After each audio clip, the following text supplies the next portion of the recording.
Is Felger and Maz your favorite afternoon show? Yes, yes, yes, yes, yes, yes, yes, yes. Felger and Maz. With that being said, I've had some difficult conversations with people that I care about, with my family, the organization, the coaches, the players. Those have been positive and productive. We believe in order to be successful on and off the field, you have to make good decisions. That includes me. That starts with me. We never want our actions to negatively affect the team. We never want to be the cause of a distraction. And those are comments and questions that I've answered for the team and with the team. We'll keep those private and, to ourselves. I care deeply about this football team, and I'm excited to coach them. I also know that I'm going to attack each day with humility and focus. And what I can promise you is that my family, this organization, the team, the staff, the coaches, everybody, our fans, most importantly, will get the best version of me going forward. And that's what I know, and I'm excited to do that. But I wanted to just address this and thank you for your patience in dealing with the private and personal matter. Thank you. There were supposed to be 2 players available for whoever wanted to go down there and talk some football with a couple of players, and then shortly, before 12:30, I don't know what time it was, roughly an hour or so ago, Stacey James stepped to the podium and said, we're going to have Mike Vrabel address the media, and so he did, with some commentary a statement there that was on camera. Then they turned the cameras off. He did another Q&A with the writers that were down there that was not allowed to be recorded, video or audio, and we'll give you a transcript of that. But that was the gist of it as Mike Vrabel spoke today. Now, it's a Tuesday, April 21. We had planned to have, and we still do have, Greg Bedard of the Boston Sports Journal in our Town Fair Tire Studios. Big boy. Hi, guys. Hi. So it's a Big Boy Tuesday. We get to throw you right in the middle of this. Yeah. Delightful. Lucky you. So it being a Big Boy Tuesday, that stuff is sponsored. Greg Bedard is brought to you by Best Ford in Nashua. Looking for great deals on a new Ford? Go to the Best First, Best Ford in Nashua, on the web at thebestford.com. Did Mike Vrabel help himself or hurt himself today? So it's a good question. I will say, just to state off the top, I have not had much time to digest all of this. Vrabel went to the podium right before right as I was taping my podcast with Nick Cattles, and then I jumped in the car and I came here. So I barely had a chance to even see the follow-up questions that they asked, apparently off camera. I did listen to his statement. Do I think that he helped himself today? I don't know if I would go there. I would say he did what he had to do. And if he's, in fact, correct about he addressed the team first, I thought that was important. As far as this story goes, I don't really care about it I haven't cared about it unless I had some sort of information that it would affect the team on the field. I do know that at least some people in the organization were not satisfied with his initial quote to the New York Post and thought that Mike needed to go further, needed to be accountable, at least to the team. And I think if he can be taken at his word as far as he addressed it with the team and was accountable to the team, and I have no reason to believe at this time that he wasn't telling the truth, then I think he did what he needed to do for the team and the organization to move forward from the story. Did he help himself or hurt himself, Mass? Helped. He helped. And I say that because you can't move beyond this until you address it and face it. So it helped. They should have done this a long time ago. So just as an aside, I'm not blaming Greg for this, but the idea that the Patriots, wanted him to come clean earlier, oh, that's rich. You mean like the Wells Report in context? So, because they set the standard for how to come clean? Well, let me just say, on you, Greg. No, I know. Let me just make it clear. Because you were insinuating that I was saying the team wanted. I'm just saying some people in the building did not like his initial response to the story. That's I know, all. and I'm extrapolating from that, which is probably unfair, but nonetheless, it's like I just all of a sudden now the Patriots know how to handle crisis. But anyway, that's an aside. Vrabel helped himself.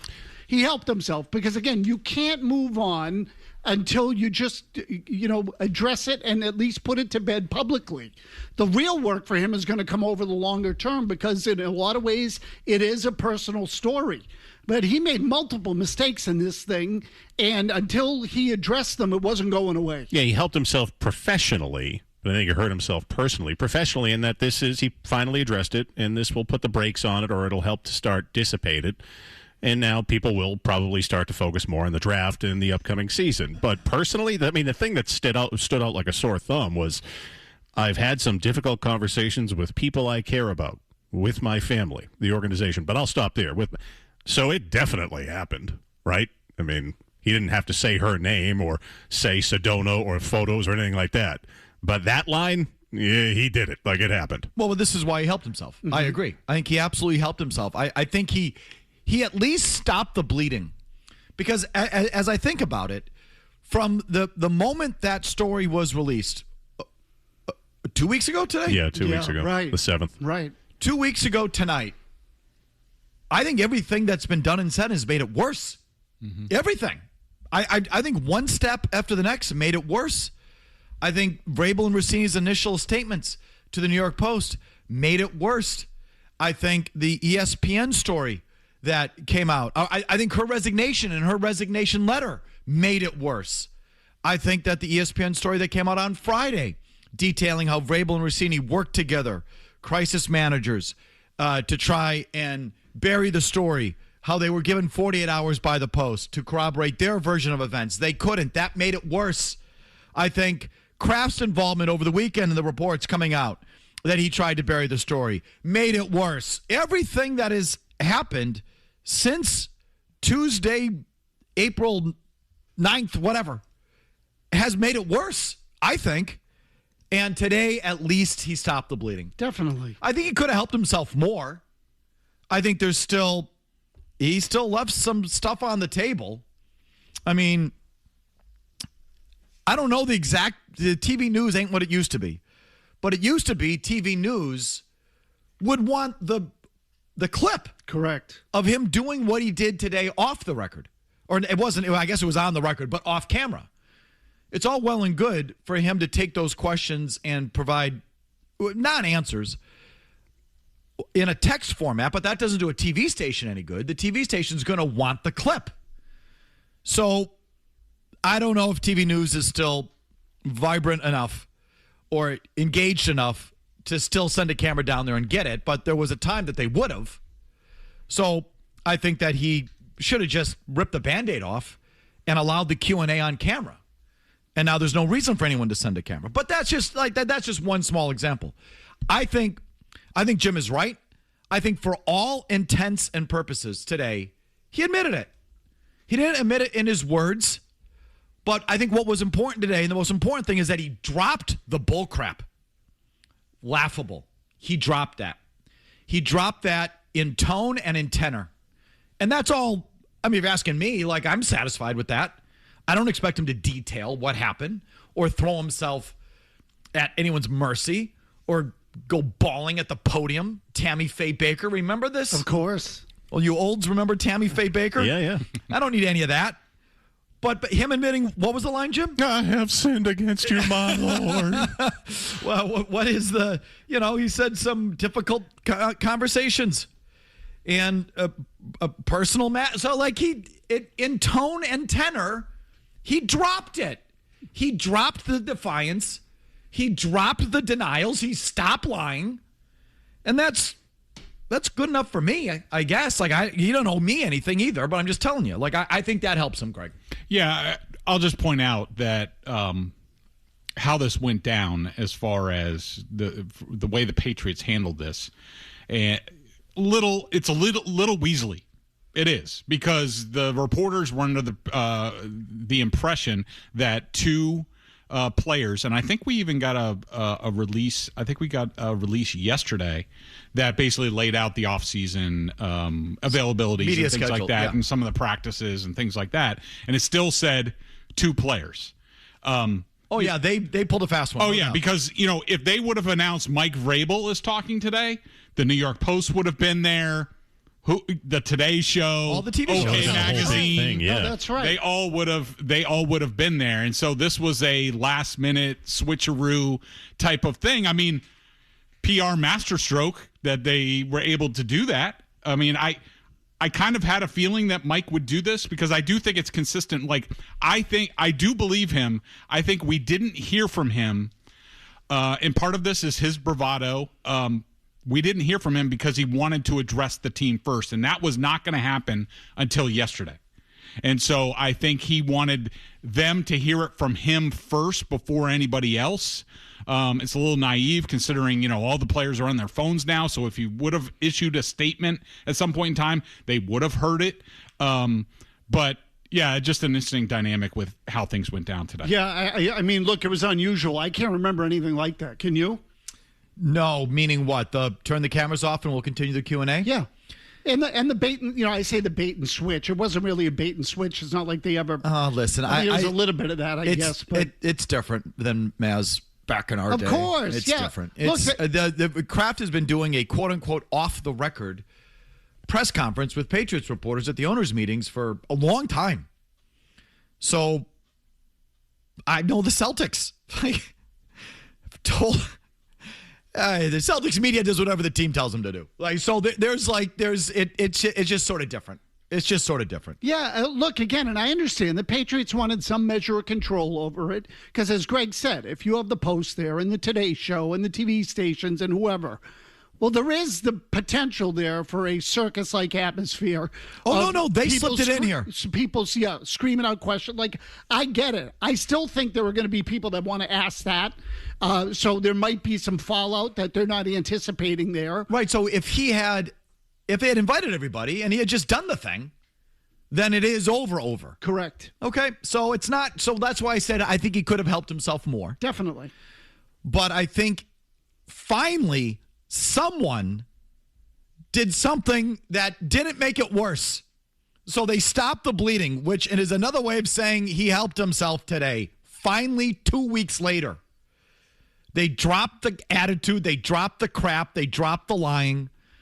Instead of lying, you can say nothing, and he did. And I think Karen Garigian was just on with Tim McCone and Joe Murray, and they asked her, did he take responsibility today? And she said, in his fashion, which is right. Like what my way of saying that is in his tone. In his tone and his tenor, he took responsibility. He didn't lash back out. He didn't.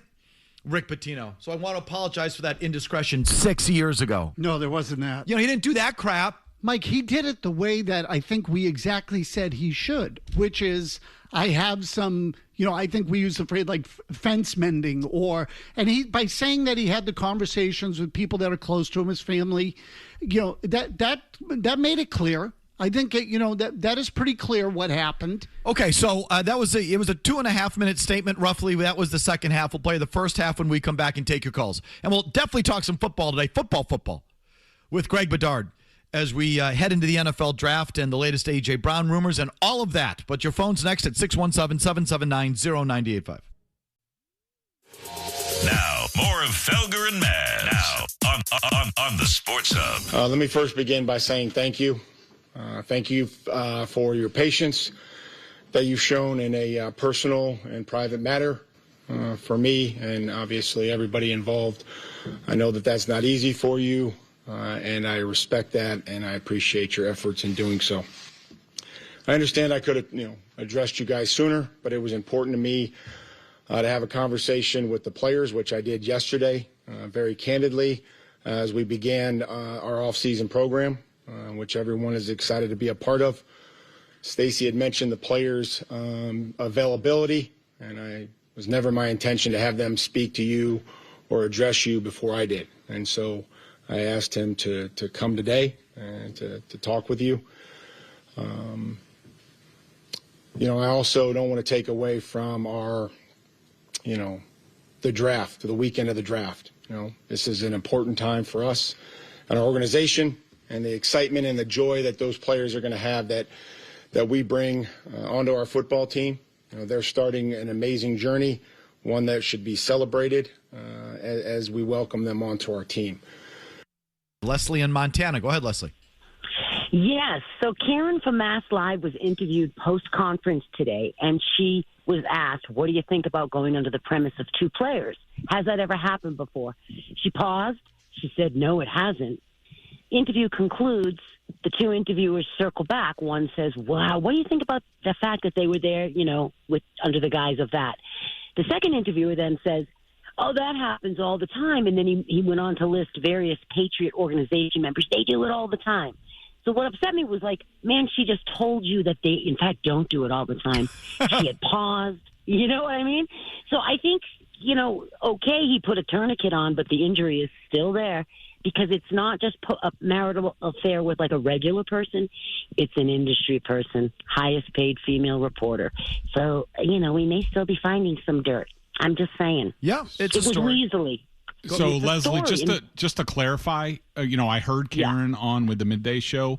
The way I took it, the question where she paused and said no was about turning the cameras off, but still talking with reporters on the record. I think that's what she said no to, not about the last minute switch. That has been done before in certain circumstances, maybe not in these type of circumstances, but I think she was saying no to the off the record or the off camera, off podium portion. So Kraft's thing that I mentioned at the owners' meetings is technically off the record. Well, not technically. I mean, it's off the record. Yeah, right. But everyone knows. What's weird now is that we know about the off the record chats. Where, I'm sorry to do it, but back in the day, you just had an off-the-record chat. Correct, and no one knew anything. And no one said anything. I know. That was where, and honestly, most of it was individual. But anyway, keep going. No, but what's weird now is that they have an off-the-record chat, and the guys tell you that. Right. What's the purpose? Why just all shut your pie hole and just talk to the guy or girl? Like, anyway. So Weasley, that they said we'll have two players, and then boom, here's Vrabel. Mm-hmm. So you were just reading a tweet to me about who wasn't there? Yes. Matt Maz learns this too. So when you say something off the air that's really interesting on your computer, it does us no good just to talk about it in the break. Like, keep it up. Don't X out of it. Right. But the only thing is, Greg, he doesn't tell you what he finds interesting. I know. No. Hang on to that. It doesn't matter. It's what you find interesting. Because he wants to put me in a weird position. No. I think it's over. I thought I gave him off-the-record background stuff, and then he pulls it out. It's not off the record. It's on Twitter. No, it's not on Twitter. This was a text message. Oh, I'm sorry. I misunderstood. Then you don't have to tell me. Who wasn't there, though, just out of curiosity? Should I say that? I mean, look, some heavy hitters on the beat, weren't there. Right. Probably I wasn't there. If I knew well, I'm just saying, as far as I know, I don't know if this is accurate, but Andrew Callahan was not there. Tom Curran was not there. Phil Perry was not there. I was not there. If I knew Vrabel was going to be there, I would have rearranged my schedule and would have told you guys I'm coming in after. Was Trolling Volin there? I don't know. So he would have asked an obnoxious question. I would doubt it as the NFL writer for the Globe. It's more of a beat writer thing where you send them down. Exactly. Yeah. So listen, if all they were going to offer were two players on April 21st to talk about the stretching they did yesterday. Are you in the greatest condition of your life? I mean, it's like useless. Mm-hmm. Like that's the last thing I want to do or like. So I'm not blaming anyone for not being there. Like you're like. That's not you don't need to be there to talk to Harold Fenifesi. So this is actually, the more that we talk about it, this is Weasley. So that it was an intentional feign by them. Yes, absolutely, Matt. This is Weasley. Yeah, but don't let us out. I mean, even I thinking about it was like, the chances are pretty good that Vrabel's going to speak on Tuesday. Yeah. But I still didn't go, so, that's on me. Like, I should have been like, I think he's going to speak on Tuesday. I should be there. We called you and you didn't want to turn down the gig. No, that's true. I get it. Jake's in Boston. Here you go. We should get some information here. Jake, go ahead. He's going to confuse me with all sorts of stuff I have no idea about. Yep. Go ahead. This ain't going away, boys, and today made it worse because Mikey Boy needed to cry, apologize, answer questions, let it all out, and give us our meat. And that's how you move on. No rapid fire, no live video with a bunch of little beat reporters who are journalists because they like to jock sniff or weren't smart enough to get into PR. Think about this, guys. I couldn't tell you what Southern team Dave Canales coaches. I know he's a sex addict. And now this is the Patriots. The owner has some taboo thing. See, there's one right there. Are we supposed to know that Dave Canales is a sex addict? No. I knew that. Carolina Yeah, I Panthers knew head that. coach, yeah. Oh, he is? Oh, yeah. I think he wrote a book on it. He with did, his yeah. wife. Big porn addict. Okay, well, like I said, Jake, you always say stuff I have no clue about, but go ahead. Jake, I knew it. You'll learn something. But now this is the Patriots. And the owner has a taboo thing, which has been in the headlines. The quarterback's wife's a TikTok star, and now the head coach is a wannabe cheating Real Housewives of Rhode Island star. The Daily Mail is covering this. In Touch is covering this. The Post just told Robert to go screw. You're going to get a mega story when Diana wants to speak again. You'll get a bigger story when Jan Vrabel appears in public. And God helps you if she wants to monetize this like an influencer or, again, a reality star. This is getting bigger. And Bedard, you're lucky you're your own boss, because I would have had you canned when you thought you were above this story. Not like the last coach didn't go 12-22 while hiding a 20-year-old mistress. The greatest coach of all time who can't get into Hall of Fame finishes 12-22 because he was doing the same thing. Okay, I wouldn't put on the same boat, but Yeah. You care to respond to any of that, Greg? Not really, but yeah, I'm my own boss. I mean, if I was at the Globe or SI, my bosses would probably say, you need to write something about this. And I'm my own boss. I have been consistent from the beginning with BSJ. We report things that matter to the on-field product. And we do not, like, for example, we do not talk about politics on BSJ. I don't think it's productive unless for some reason it affects the product on the field. And so, yeah, I mean, I don't apologize for that. Look, So, sorry. No, you go ahead. No, the story the story might live on. I mean, he's not wrong about that. That if Diana Rossini wants to speak, or all those things that he said, whether it's a member of Vrabel's family or not, all those things are true. If someone wants to talk, they're going to talk. Vrabel still needed to do this today. He's the coach of the Patriots. Okay, he's a public figure. So whether the other people speak, he really doesn't have any control over that. He needed to take control over what he could take control of, and he did. Well, at least partly. He didn't owe anybody anything. Well, but I mean, the lie doesn't work, Mike. For him, if he cares about his reputation and he cares about how he's viewed by the general public, then I think it was important for him to do something like this. Okay, if he doesn't care, there's no law. He doesn't owe anyone anything. He doesn't owe that. But if he cares about his public reputation and persona and how he's viewed, I think, yes, he had to do this and probably even a little bit more. Yeah, I just don't know. How many people could be a coach of a football team and not care about their public persona in some way? So to me, if he wanted to, continue with his existence as head coach of the Patriots, I think Belichick sort of came as close as you could get. Yeah, so I would agree. And even he cared. He didn't. He liked to pretend that he didn't, but he did. Mm-hmm. So, because there was a lot of back channeling and bull crap that he did. But in the way Bill's carrying himself now, he's told he'd let it go. So, yeah, okay, at the end, I'd concede with that. But to me, like Vrabel, he owed the team and the organization something here at a minimum. Here's the fact. You don't have to cover it. As a Patriots fan, you don't have to care if your coach is running around or not. It's all up to you. Here's the fact. One of the most prominent coaches in the biggest league on the planet was apparently having an affair with one of the lead information reporters on the beat. That's a big, interesting story that people care about. And I'm sorry if that you care about. That talk shows care about. Not necessarily. Oh, that people Joe care about. Oh, you don't see the numbers? You don't see the clicks? You don't see Mike Florio has said it. Because there's nothing else going on in the NFL. You all people, Florio, you, NBC Sports Boston, you need something to talk about. What are you going to talk about? The Celtics blowing people out? The Red Sox sucking for like the 5th year in a row? Sure. The Bruins are interesting because they choked like freaking dogs the other night. You don't think that the coach of the year having an affair? Do you know how, Mike, you've covered this league. You've covered professional sports. If I cared about, if it was my job to cover extramarital affairs among owners, executives, players, coaches, I'd never cover the games. I'm not telling you to cover it. I just start off my whole thing by saying cover it, don't cover it. It's not that you own your own company. Yeah, but you're saying it's like big news. No, it's big news because you need something to talk about.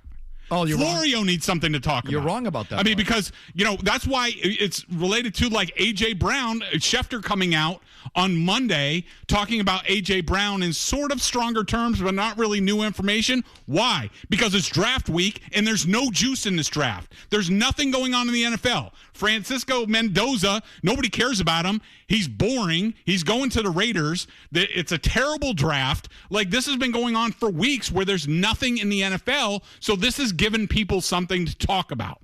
That's all. If this happened in the middle of the season, it would not be nearly as big a story it is. It wouldn't be as big, but it'd be a big story and people would care. You're just wrong about this. Just because you don't care about it or want to cover it, that's your personal thing. I'm not criticizing you for that. I'm just saying you're wrong. They have the numbers. They keep track of the clicks. You can tell what people are reading and listening to. Yes. Because what are you gonna click on?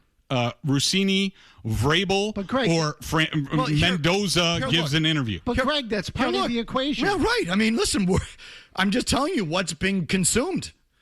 Here, I just pulled up as just a little sample here, Greg. Here's YouTube, and on the right-hand column, they post all the videos, and like the related videos come up, okay? Chris Gasper draft thoughts. Patriots draft thoughts with Christopher Gasper. He was on with us last Friday. We posted a clip on YouTube. What does that say? 7,100 views. Yeah, 7.1 thousand. Okay. The clip above it, same day, Bert Breer, who, again, ain't no flamethrower, and I say it half jokingly, Bert Breer, she handled it the wrong way. Bert Breer explains why Diana Cena handled it the wrong way. How many views? 57,000. 57,000. Yeah. Okay. So I see Chris breaking down edge rushers for getting 7,000. I see Diana Rossina getting 57,000. It just doesn't take a genius to tell you what people care about and what they're interested in. So I'm sorry it goes against your worldview or your sensibilities, but people care about the story. And it's an interesting story. It's interesting that the head coach of the year, is having an illicit affair with the top information, one of the top information reporters on the beat. In what world does a story like that not get covered when a politician has an affair, when celebrities have affairs, when actors and actresses have affairs? That all gets covered like big time because people are interested in it. You're comparing this to a politician having an affair with like a subordinate? Not a subordinate, but just that's what's been going on in Congress lately. Just an affair. And it all gets covered and people are interested in it. I'm sorry that that's the way that it is. It's just the way that it is. It would have been less of a story, Greg, if it wasn't also her. But it still would have been a story. So, it would have been less of a story if it were an ordinary, run-of-the-mill human being, nameless civilian, right, for lack of a better term. Right. But the fact that it was someone in the media made it a salacious media story too. I mean, it was. I mean, that's a big one. Like it is. It's a big one. Has Coward changed his tune on the story? Because he said, he only talked about it on the podcast, and I thought his point that he made about. For Vrabel, it was a moral. I forgot. Yeah, moral versus ethical. And for Rossini, it's moral and ethical, and so it's more of a problem for her. Yeah, I'm not worried about any of this. By the way, I'm not here to save the world or anything. It's a big, interesting story, moral or ethical or whatever. I don't owe anything to that or anything to Diana or anything to the Patriots. Football coach apparently has an affair. Breaking news. With the top information, one of the top information reporters on the beat? Yeah. That's a good story. That's an interesting story. Greg, big time. But you can't. They're leave playing out, footsie in the hot tub a couple days before the owners' meetings. Yeah, that's a good one. Greg, absolutely. You can't leave out the Rossini part of it. You can't leave that out. That's the whole. I mean, again, presumably the photos came from an investigator is what I'm trying to say. The dynamics of that are huge. That doesn't that I know of happen every day. Yeah, everyone's running around on everyone. But when the coach of the year and one of the top information reporters in the game are canoodling in the hot tub 2 days before the owners' meeting, like, come on. So you don't think that's a story, man? Jesus. So if somebody, not me, but if some reporter gets wind, which we probably all have, and even before this, of a head coach having an affair with a reporter, you think that should be news and reported by other outlets? Yeah. Okay. I mean, if not necessarily the beat guys, the guys that cover the football team, not necessarily, but this is why we have entertainment columns and entertainment columnists and gossip columnists and gossip websites. And yeah, that's what they're after. And you know why they all exist? Because people are interested in the stories. If people weren't interested in these stories, TMZ and In Touch and Daily Mail and these multitude of massive, huge business websites wouldn't exist. They're interested. It sucks that that's the world we live in, Greg, but it is. That's the world we live in. So, I mean, I'm sorry. It's a fact. I stand by that. Here's an update with Big Jim. I do want to get to the A.J. Brown stuff with Greg right after this. We'll go back to the phones for the 5 o'clock hour, Maz, unless you have a fresh thought for us. God, no. Felger and Maz, 98.5 Sports Hub. Well, there is no agreement on the deal right now, but I think that both sides expect that eventually, once they talk closer to the deadline, that they will be able to work out an agreement. New England wants him. Philly is open to trading him. And I think in the end, he will get traded. My guess is it'll involve a future one at some point in time. I don't know that it'll be 27 or 28. The two sides still have to figure that out and see where they wind up. But I think the Eagles had been looking for a first-round pick, at least, for A.J. Brown. And I think they felt like they could get it and still feel like they can get it in the end. So my guess is that trade will include a first-round pick in the end when the two sides wind up agreeing to whatever deal they come up with. I think this is something Greg and I agree on. But your thoughts on this? So about the story in general, I've been basically my party line for a while has been it's more probable than not that A.J. Brown gets traded to the Patriots. And it was going to have to be after June 1st. We all knew that. I don't love the move as far as what I see from the player. I think he's a declining player. I think he is now a hitch, back shoulder, win with size guy. That's about it. I would not give up a premium pick for that. Now, I know the Patriots do not think he's in decline. They think a lot of his issues, especially of late in Philadelphia, had to do with the offensive coordinator, Patullo there, and also Jalen Hurts, the quarterback. They are confident, I think, that A.J. Brown with Vrabel in a new place, with McDaniels, with Drake May, will be rejuvenated, and they'll get the best of him at least for a couple of years. As far as the trade compensation, what I was told is that the Patriots were around a second-round draft pick compensation for A.J. Brown. I would be okay with that in 2027. If Howie Roseman, and I could see him, he wants to save face. He wants to look good. Schefter's out there continuing to talk about a first-round pick. If it comes in less than that, it doesn't look great for Howie. He has made deals for future picks. So I could see it either being a 2028 first-round pick, which I would be fine with, because that would give Vrabel and company 3 drafts to get the talent level up on this roster, to get the depth up on this roster. If they do their job, that should be fine. You can deal a first-round pick, and hopefully they'll be good at that time, and it'll be a late one. If Howie is dead set on getting a 2027 first-round pick, I am against that. The only way I would do it is if it's a second-round conditional pick tied to the Patriots making the playoffs. because then it's almost like top 16, 18 protected. Because I am deathly afraid of the Patriots missing the playoffs this year due to the schedule, due to the injury luck going the other way. It was great last year. It usually regresses to the mean. They could have a season from hell. Drake May gets hurt. Tommy DeVito has to play. All of a sudden, you're looking at a top 10 pick, and it went to the Eagles in a historic draft. No, I don't want to do that. But if the Patriots are in the playoffs, that means it's probably in the 20s. Okay, I'm all right with it. I'm not. They shouldn't give up a first rounder. The more I think of it, the crazier it is. Yeah, no, I've been no on this from the very beginning. No. He's not a first round player with that money and that at this stage of his career. No. Plus, they want to dump him. Well, right. The more pertinent thing is who else is in on A.J. Brown? There's no other suitors. Who else is in on A.J. Brown? Nobody. And I will tell you this. I was texting with a general manager of a team today that I thought could have interest, could jump in at one point. And I texted him. I said, you guys would seem to fit the bill. You have assets, you have cap space, you have a need. Could you jump in on A.J. Brown? And he said, nope, bad knee. So the only team that we heard reported that was in on him was the Rams. Right. And they apparently said no, bad knee. The Titans originally apparently said no, bad knee. Mm-hmm. Chargers were some of those reports too, right? Was it the Chargers or the Rams? No, Rams. Okay, but Rams. I think the Chargers were also mentioned But listen, at some points. The point is, whether you think he's worth it or not because he's 29 or his numbers or what, that's really not the calculus. The calculus is what someone else is willing to pay. Right, who actually is. Right. What else? Who else is in? And especially now, this whole thing is so fakakta. And I know I used that wrong, but it's so weird.